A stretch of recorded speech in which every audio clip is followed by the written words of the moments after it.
جب بھٹو نے جلاد سے کہا پھندا کھینچو فنش اٹ۔ بسم اللہ الرحمن الرحیم۔ السلام علیکم سے پیارے ویورز، میں ہوں سیمی چودھری اور آج کی یہ ویڈیو ہے بھٹو کی آخر ایام کے حوالے سے کچھ ایسی باتیں جو شاید اس سے پہلے آپ کی نظر سے نہ گزری ہوں۔ 4 اپریل 1979 کو ذوالفقار علی بھٹو کو رات 2 بجے راولپنڈی کی سینٹرل جیل میں پھانسی پر لٹکا دیا گیا تھا۔ ان کو راولپنڈی جیل کے زنانے حصے میں ایک 7 بائی 10 فٹ کی کوٹری میں قید کیا گیا تھا۔ بھٹو کو ایک پلنگ، گدا، چھوٹی سی میز اور ایک بک شیلف دی گئی تھی۔ بغل میں ایک چھوٹی سی کوٹری تھی جہاں ان کے لیے ایک قیدی کھانا بناتا تھا۔ ہر 10 دن بعد وہ قیدی بدل دیا جاتا تھا تاکہ اس بھٹو سے انسیت نہ ہو جائے۔ کبھی کبھی بھٹو کے دوست اور دانتوں کے مشہور ڈاکٹر نیازی ان کے لیے کھانا بھیجا کرتے تھے۔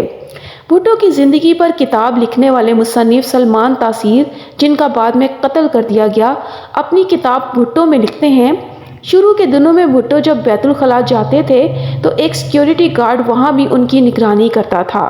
بھٹو کو یہ بات اتنی ناپسند تھی کہ انہوں نے تقریباً کھانا کھانا بند کر دیا تھا تاکہ انہیں بیت الخلاء جانے کی ضرورت ہی نہ پڑے۔ کچھ دن بعد اسی طرح کی سخت نگرانی بند کر دی گئی تھی اور ان کے لیے کوٹری کے باہر علیحدہ ایک بیت الخلاء بنوا دیا گیا تھا۔ بھٹو کو جیل کے اندر پڑھنے کی آزادی تھی۔ آخری دنوں میں وہ چارلس ملر کی خیبر، رچرڈ نکسن کی سوانح عمری، جواہر لال نہرو کی ڈسکوری آف انڈیا اور صدیق صالح کی وٹنس ٹو سرنڈر کا مطالعہ کر رہے تھے۔ پنجاب حکومت کے جلاد تارا مسیح کو بھٹو کو پھانسی دینے کے لیے لاہور سے بلایا گیا تھا۔ ان کا یہ کام پشتینی پیشہ تھا۔ ان کا خاندان مہاراجہ رنجیت سنگھ کے زمانے سے پھانسی دینے کا کام کر رہا تھا۔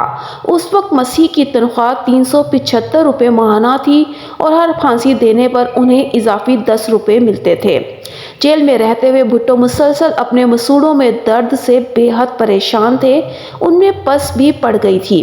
ایک بار جب جیل کے اندر ڈاکٹر نیازی ایک لالٹین کی روشنی میں ان کے دانتوں کا معائنہ کر رہے تھے تو بھٹو نے ان کے ساتھ مذاق کیا: تم بھی میری طرح سے بدقسمت ہو، تمہارے کلینک میں ایک حسین لڑکی تمہاری مدد کر رہی ہوتی ہے اور یہاں مدد کرنے کے لیے ایک قیدی ملا ہے۔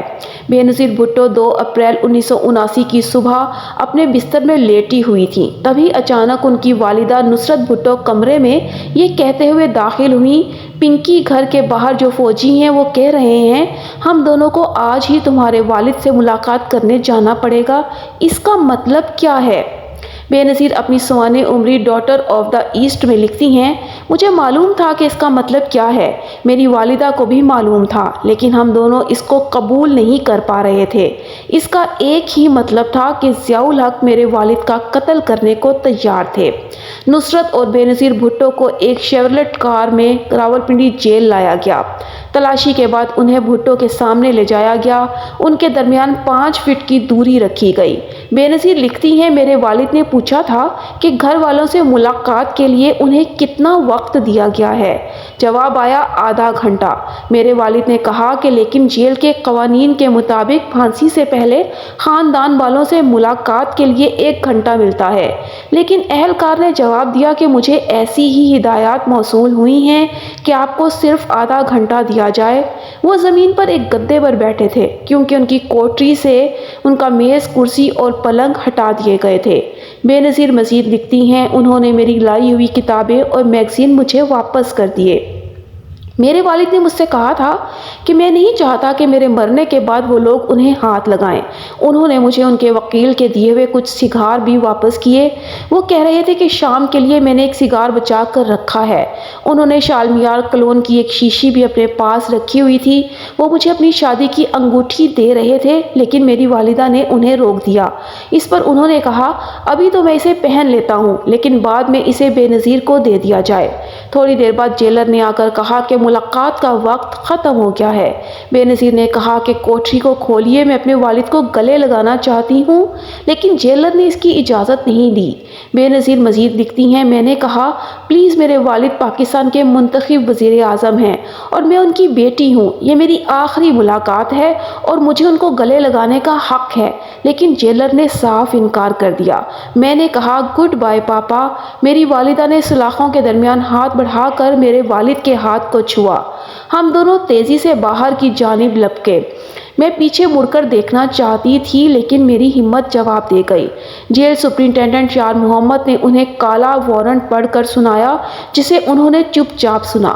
بھٹو نے کوٹری کے باہر کھڑے گارڈ کو بلایا اور ڈپٹی سپرنٹینڈنٹ سے کہا کہ مرنے کے بعد میری گھڑی اس کو دے دی جائے۔ 8:05 پر بھٹو نے اپنے ہیلپر عبد الرحمان سے کافی لانے کے لیے کہا۔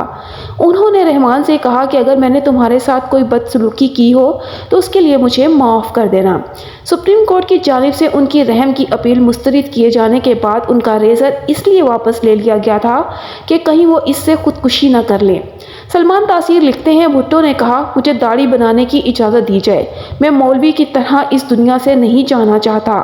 9:55 پر انہوں نے اپنے دانتوں میں برش کیا، چہرہ دھویا اور بال بنائے۔ اس کے بعد وہ سونے چلے گئے۔ رات 1:30 بجے انہیں اٹھایا گیا۔ وہ ہلکے بادامی رنگ کی شلوار قمیض پہنے ہوئے تھے۔ جیل اہلکاروں نے کپڑے تبدیل کرنے پر زور نہیں دیا۔ جب سیکورٹی اہلکاروں نے ان کے پیچھے ہاتھ باندھنے کی کوشش کی تو انہوں نے اس کی مخالفت کی۔ آخر کار انہوں نے زبردستی ان کے ہاتھ رسی سے باندھ دیے۔ اس کے بعد انہیں ایک اسٹریچر پر لٹا کر تقریباً 40 گز کی دوری تک لے جایا گیا۔ سلمان تاثیر مزید لکھتے ہیں کہ اس کے بعد بھٹو اسٹریچر سے خود اتر گئے اور پھانسی کے پھندے تک خود چل کر گئے۔ جلاد نے ان کا چہرہ کالے کپڑے سے ڈھانپ دیا، ان کے پیر باندھ دیے کہ جیسے ہی 2:04 پر مجسٹریٹ بشیر احمد خان نے اشارہ کیا، جلاد تارا مسیح نے لیور کھینچا۔ بھٹو کے آخری الفاظ تھے فنش اٹ۔ 35 منٹ بعد بھٹو کے مردہ جسم کو ایک اسٹریچر پر رکھ دیا گیا۔ اس زمانے میں راولپنڈی سینٹرل جیل میں خفیہ اہلکار کرنل رفیع الدین اپنی کتاب بھٹو کے آخری 223 دن میں لکھتے ہیں، تھوڑی دیر بعد ایک خفیہ ایجنسی کے ایک فوٹوگرافر نے آ کر بھٹو کے پرائیویٹ پارٹس کی فوٹو اتاری۔ حکومت اس بات کی تصدیق کرنا چاہتی تھی کہ آیا بھٹو کی اسلامی طریقے سے ختنے بھی ہوئے تھے یا نہیں۔ تصاویر اتارنے کے بعد اس بات میں کوئی شک نہیں رہا کہ بھٹو کے ختنے ہوئے تھے۔ بعد میں شیام بھاٹیا نے اپنی کتاب گڈ بائے شہزادی میں لکھا تھا کہ بے نظیر نے انہیں خود بتایا تھا کہ بھٹو کو موت کے بعد بھی اس بےعزتی سے گزرنا پڑا تھا۔ بے نظیر اپنی سوانح عمری میں لکھتی ہیں، ممی کی دی نیند کی والیوم گولیوں کے باوجود ٹھیک 2 بجے میری آنکھ کھل گئی اور میں زور سے چلائی، نو نو۔ میری سانسیں رک رہی تھیں جیسے کسی نے میرے گلے میں پھندا پہنا دیا ہو۔ پاپا پاپا، میرے منہ سے بس یہی نکل رہا تھا۔ سخت گرمی کے باوجود میرا پورا جسم کانپ رہا تھا۔ چند گھنٹوں کے بعد سینٹرل جیل کے اسسٹنٹ جیلر اس گھر میں گئے جہاں نصرت اور بے نظیر بھٹو کو نظر بند کیا گیا تھا۔ اسے ملتے ہی بے نظیر کے پہلے الفاظ تھے، ہم وزیر اعظم کے ساتھ چلنے کے لیے تیار ہیں۔ جیلر کا جواب تھا، انہیں تدفین کے لیے لے جایا جا چکا ہے۔ بے نظیر لکھتی ہیں، مجھے لگا کسی نے مجھے گھونسا مارا ہو۔ میں نے چلا کر کہا، آپ انہیں ان کے اہل خانہ کے بغیر تدفین کے لیے کیسے لے جا سکتے ہیں؟ اس کے بعد اس جیلر نے بھٹو کی ایک چیز بے نظیر کو سونپی۔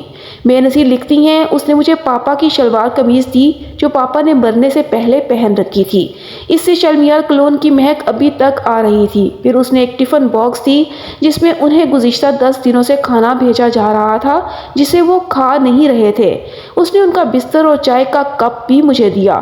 میں نے پوچھا، ان کی انگوٹھی کہاں ہے؟ جیلر نے پوچھا، ان کے پاس انگوٹھی بھی تھی کیا؟ پھر اس نے جھولے میں سے انگوٹھی تلاش کرنے کا ڈرامہ کیا اور پھر انگوٹھی مجھے پکڑا دی۔ وہ جیلر بار بار کہہ رہا تھا کہ ان کی آخرت بہت پرسکون تھی۔ میں نے سوچا، پھانسی بھی کیا کبھی پرسکون ہو سکتی ہے؟ بے نظیر کے خاندان کے ملازم بشیر کی نگاہ جیسے ہی بھٹو کے شلوار قمیض پر پڑی، وہ چلانے لگا، یا اللہ یا اللہ، انہوں نے ہمارے صاحب کو مار دیا۔ تو یہ تھی بھٹو کے آخری دن کے حوالے سے کچھ ویڈیو۔ اگر آپ کو ویڈیو اچھی لگی ہو تو چینل کو سبسکرائب کر دیجیے گا، ویڈیو کو لائک اور شیئر کرنا بھی مت بھولے گا۔ اس کے ساتھ ہی اپنی ہوسٹ سیمی چودھری کو اجازت دیجیے۔ اللہ حافظ۔